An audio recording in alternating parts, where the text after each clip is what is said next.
Development of company law in India. Joint stock company act 1850 जो था वो पहला कंपनी लेजिस्लेशन था।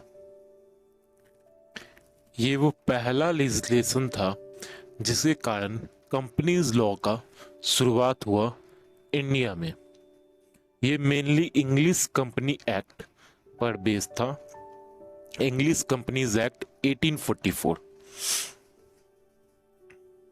इस एक्ट में ज्वाइंट स्टॉक कंपनी एक्ट 1850 में सबसे बड़ा डिमेरिट ये था कि इसमें कोई प्रोविजन मौजूद नहीं था लिमिटेड लायबिलिटी का। पहले लिमिटेड लायबिलिटी का मतलब समझते हैं क्या होता है। इसका मतलब होता है कि कंपनी के डेट के डिस्चार्ज के लिए जो मेंबर्स हैं कंपनी के, वो सिर्फ उतने ही लायबल हैं जितना कि उनका अनपेड अमाउंट ऑन शेयर है। जब भी कंपनी अपना शेयर ऑफर करती है किसी पर्सन को, तो वो दो तरीका से कर सकती है। या तो फुल कॉस्ट दे दे, उसके बदले में वो शेयर लें कंपनी का, या फिर कंपनी स्पेसिफाई करती है कि एक सर्टेन अमाउंट दे के वो उस शेयर को परचेज कर सकते हैं, और बाकी जो अमाउंट होगा वो कंपनी अपने हिसाब से उन पर्सन से मांगेगी जब उनको जरूरत होगा। मान लीजिए एक पर्सन है जिसने कि एक शेयर कंपनी का एक शेयर बाय किया जिसका कॉस्ट 100 रुपीज है। वो शेयर खरीद के वो share holder of the company बन जाता है। जब उसने 100 रुपीज का शेयर खरीदा था, उस टाइम कंपनी ने उससे 60 रुपीज मांगी थी, तो इस हिसाब से उस पे 40 रुपीज उस शेयर प्राइस पे ड्यू रह जाता है। जब कभी भी in future company wound up होगी, तो उस शेयर होल्डर का लायबिलिटी जो रहेगा वो सिर्फ उस 40 रुपीज तक ही रहेगा जो कि अनपेड था। उसका पर्सनल प्रॉपर्टी जो है वो सोल्ड नहीं किया जाएगा कंपनी का डेट रिकवर करने के लिए, ना ही उसको पर्सनली लायबल ठहराया जाएगा कंपनी का इंटायर डेट रीपे करने के लिए। उसका लायबिलिटी सिर्फ उतना ही हो, उसी अमाउंट तक होगा जितना कि ड्यू है, ये अनपेड अमाउंट है उस पर्टिकुलर शेयर पे। इसी प्रिंसिपल को हम लोग लिमिटेड लायबिलिटी का प्रिंसिपल कहते हैं। लेकिन 1850 के एक्ट में ये लिमिटेड लायबिलिटी का जो प्रोविजन था वो था ही नहीं। इसका मतलब ये हुआ कि जो भी मेंबर्स होंगे कंपनी के, उनका लायबिलिटी जो रहेगा वो पर्सनल और अनलिमिटेड रहेगा। अगर कभी भी कंपनी का डेट का सेटलमेंट करना हो, तो उनका पर्सनल प्रॉपर्टी जो होगा मेंबर्स का, उसको भी बेचा जा सकता था। ये जो था वो साउंड बिजनेस प्रिंसिपल नहीं कहा गया। अगर लायबिलिटी जो रहेगा वो लिमिटेड नहीं रहेगा, तो शायद ही कोई डिफरेंस रह जाए कंपनी और पार्टनरशिप में। इसी कारण से 1857 का अमेंडमेंट लाया गया। 1857 के अमेंडमेंट में सबसे इंपॉर्टेंट चीज ये किया गया कि यहां लिमिटेड लायबिलिटी का प्रिंसिपल क्रिएट कर दिया गया। लेकिन लिमिटेड लायबिलिटी का प्रिंसिपल जो था वो बैंकिंग एंड इंश्योरेंस कंपनीज पे लागू नहीं होता था। बैंकिंग और इंश्योरेंस कंपनी का लायबिलिटी अभी भी अनलिमिटेड ही था। तो इसके बाद ज्वाइंट स्टॉक कंपनीज एक्ट 1860 आया। इस एक्ट में जो प्रिंसिपल ऑफ लिमिटेड लायबिलिटी था उसको एक्सटेंड कर दिया गया बैंकिंग और इंश्योरेंस कंपनीज पे। उसके बाद जाके इंडियन कंपनीज एक्ट आया 1930 का। इस एक्ट का मेन पर्पस ये था कि ये कंसोलिडेट कर सके और अमेंड कर सके हर एक तरह के ट्रेडिंग्स कंपनी लॉ को जो कि ब्रिटिश इंडिया में लागू होते थे। 1930 का जो एक्ट था वो 1956 तक रहा। 1956 में कंपनीज एक्ट 1956 आया। 1950 में गवर्नमेंट ऑफ इंडिया जो थी वो अपॉइंट किया CH भावा को चेयरमैन।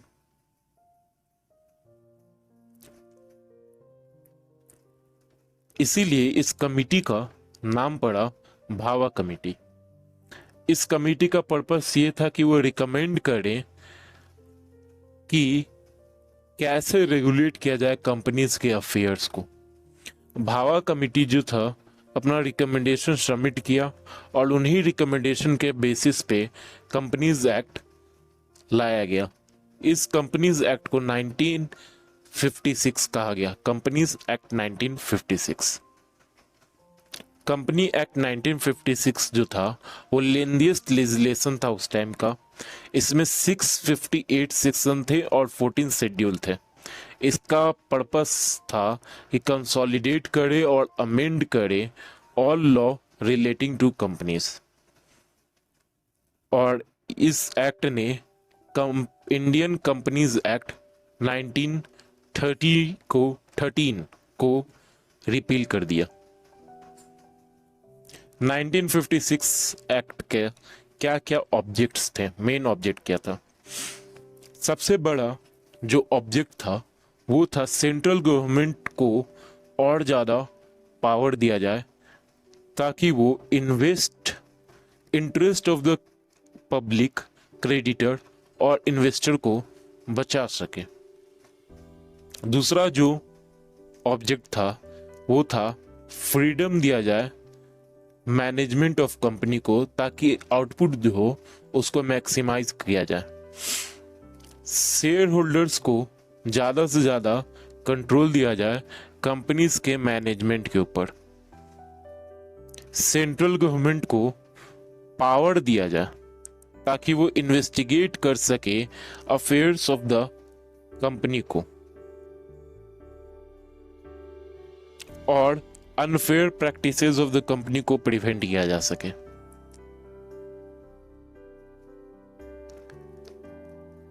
जो नया वाला कंपनी एक्ट था वो 1956 में लाया गया था। 1956 के बाद बिजनेस इन्वायरमेंट में बहुत सारा चेंजेस आने लगा। एग्जाम्पल के लिए 1956 में गवर्नमेंट जो थी वो नेशनलाइज कर दी थी सभी तरह के लाइफ इंश्योरेंस कंपनीज को। 1972 में गवर्नमेंट जो थी वो नेशनलाइज कर दी थी जनरल इंश्योरेंस बिजनेस को। 1969 में 14 बैंक को नेशनलाइज किया गया था। बहुत सारे फॉरेन कंपनीज जो थे अब इंडियन मार्केट में इंटर कर चुके थे। अब हम लोग को जरूरत पड़ रही थी कि फॉरेन कंपनी के अफेयर्स को भी हम लोग रेगुलेट कर सकें। टेक्नोलॉजी जो थी वो काफ़ी रैपिड पेस पे इंक्रीज कर रही थी, जिसके कारण दूसरा जरूरत ये पड़ रहा था कि हम लोग ई गवर्नेंस को कंपनी में इंट्रोड्यूस करें। ई गवर्नेंस जो होता है वो एप्लीकेशन होता है इंफॉर्मेशन एंड टेक्नोलॉजी का एडमिनिस्ट्रेशन ऑफ कंपनीज में। और जो चेंजेस था to protect interest of shareholder and public, हम लोगों को ये जरूरी था कि हम लोग ट्रांसपेरेंसी लाएं अफेयर्स ऑफ द कंपनीज में। मर्जर और एक्विजिशन जो था वो काफ़ी कॉमन हो चुका था। अब इन बदलते हुए चीजों को कारण इन सारे बदलते हुए कारण के कारण कंपनीज एक्ट 1956 को काफी बार अमेंड किया गया। कुछ इंपॉर्टेंट अमेंडमेंट्स जो हैं वो हैं कंपनीज अमेंडमेंट एक्ट 1988 का। कंपनीज अमेंडमेंट एक्ट 1988 से इस्टेब्लिश किया गया CLB का, कंपनी लॉ बोर्ड का। कंपनी लॉ बोर्ड को ये पावर दिया गया कि वो एडजुडिकेट कर सके civil matter relating to companies को। हालांकि क्रिमिनल मैटर्स जो थे, ये पावर जो थे वो सिर्फ एक्सरसाइज तभी किए जा सकते थे जब कोर्ट ये पावर जो थे वो पहले एक्सरसाइज किए जाते थे कोर्ट के द्वारा, लेकिन अब CLB के द्वारा एक्सरसाइज करना शुरू हो गया। लेकिन क्रिमिनल मैटर के लिए अभी भी कोर्ट ही रिस्पॉन्सिबल होता था। कोर्ट ही था जो मैनेजमेंट करता था, पनिश करता था criminal matters relating to company के लिए। तो कोई सिविल मैटर होता था तो उसमें अब कंपनी लॉ बोर्ड काम करती थी, और अगर क्रिमिनल मैटर होता था तो सिविल कोर्ट काम करती थी, क्रिमिनल कोर्ट काम करती थी। अगला जो इंपॉर्टेंट अमेंडमेंट था वो 1996 का अमेंडमेंट था। 1996 के अमेंडमेंट से कंपनीज को ये अलाउ किया गया कि वो अपने ऑब्जेक्ट को चेंज कर सकते हैं।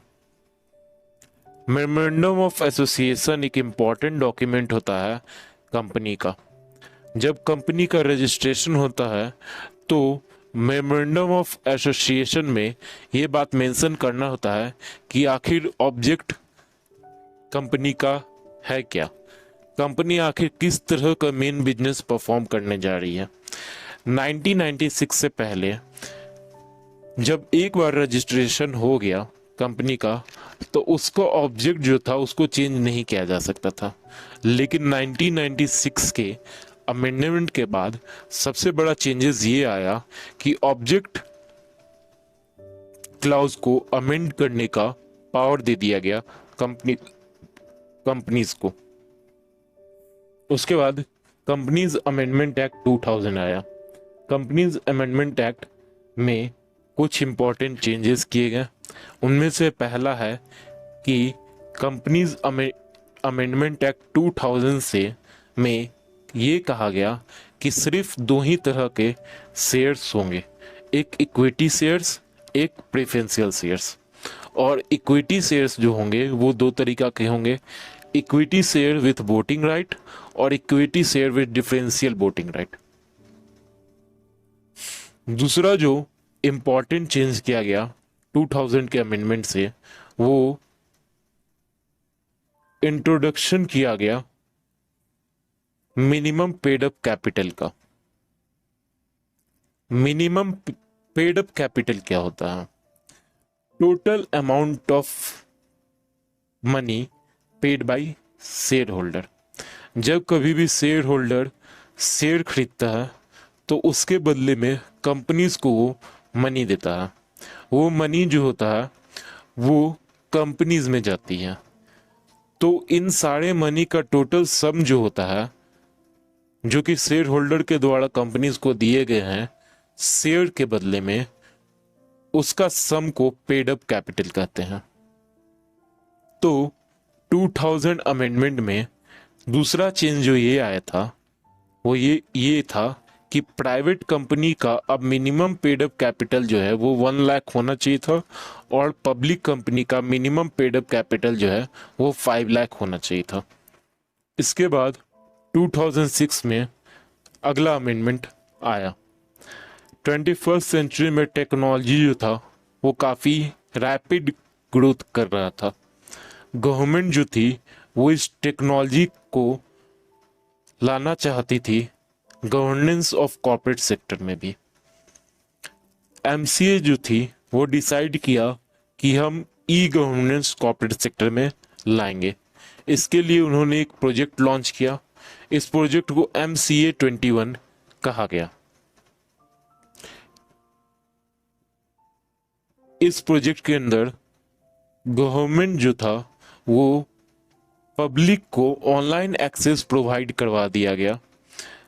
जो भी इम्पोर्टेंट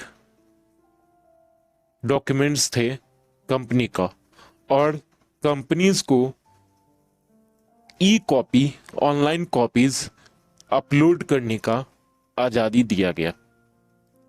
एक कंपनी को टाइम टू टाइम कुछ डॉक्यूमेंट्स ROC में फाइल करने पड़ते हैं, जैसे कि उनका balance sheet, profit loss account, copy, meeting and resolutions के बारे में सारा जानकारी उनको ROC में टाइम टू टाइम फाइल करना पड़ता है। पहले ये डॉक्यूमेंट जो थे वो सारे फिजिकल फॉर्म में ROC में फाइल किए जाते थे।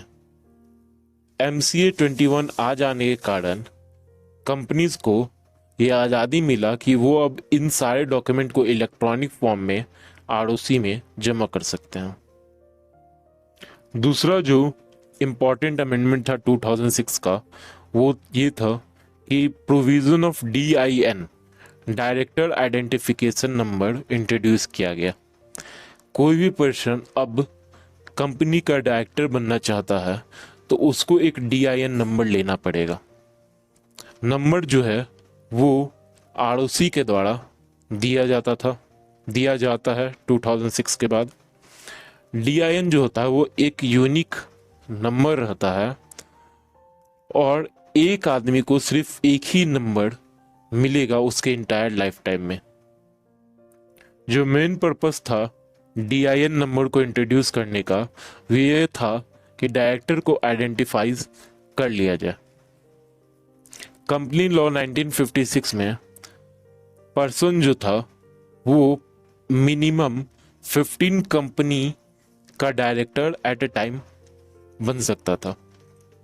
बहुत बार ऐसा होता था कि कंपनी जो रहते थे वो डिफरेंट ज्यूरिडिक्शन में हुआ करते थे। कहने का मतलब अलग अलग स्टेट्स में हुआ करते थे। अब कभी लीगल एक्शन लेने का जरूरत पड़ जाता था डायरेक्टर ऑफ द कंपनी के अगेंस्ट। प्रॉब्लम वहां आती थी जब उन डायरेक्टर का आइडेंटिफिकेशन नहीं हो पाता था कि आखिर उन कंपनी के डायरेक्टर्स हैं कौन। इसी प्रॉब्लम को फैसिलिटेट करने के लिए DIN नंबर जो है वो क्रिएट किया गया। तो अभी तक हम लोग ये देखें कि कंपनीज एक्ट 1956 को बहुत बार अमेंड किया जा चुका है, लेकिन इतने बार भी अमेंड करने के बावजूद जो 1956 का कंपनीज एक्ट था वो आउटडेटेड हो गई थी और प्रेजेंट बिजनेस इन्वायरमेंट में वो फिट नहीं बैठ रही थी। जैसे कि रिवोल्यूशन हो गया था इंफॉर्मेशन एंड कम्युनिकेशन टेक्नोलॉजी का।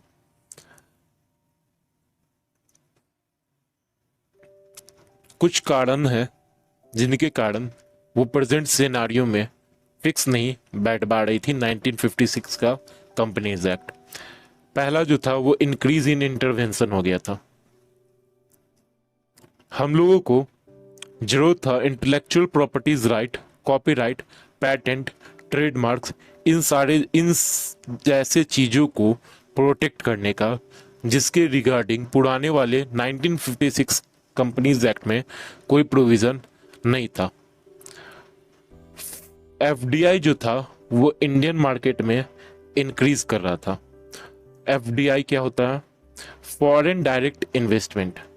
इसका मतलब होता है फॉरेन कंपनी या फॉरेन इन्वेस्टर के द्वारा इंडियन कंपनी में जो भी इन्वेस्ट किया गया है वो।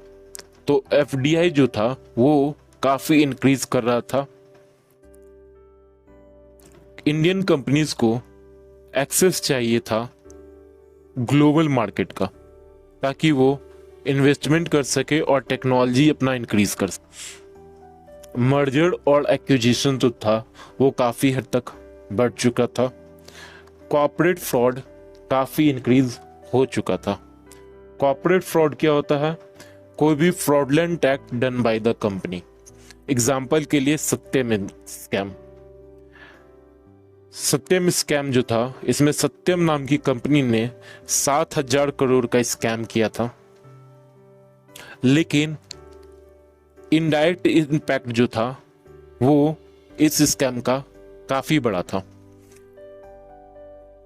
जब इस स्कैम का पता चला पर्सन को और उसके बाद शेयर मार्केट जब ओपन हुई तो इस कंपनी के, सत्यम कंपनी के शेयर्स काफी गिर चुके थे, जिसके कारण इन्वेस्टर को अप्रॉक्स 14,000 करोड़ का लॉस हुआ। इसी टाइप के कॉर्पोरेट फ्रॉड को प्रोटेक्ट करने के लिए, कंपनी में और ज़्यादा ट्रांसपेरेंसी लाने के लिए, अकाउंटेबिलिटी कंपनी का बढ़ाने के लिए गवर्नमेंट जो थी उनको एक नया एक्ट का जरूरत महसूस होने लगा।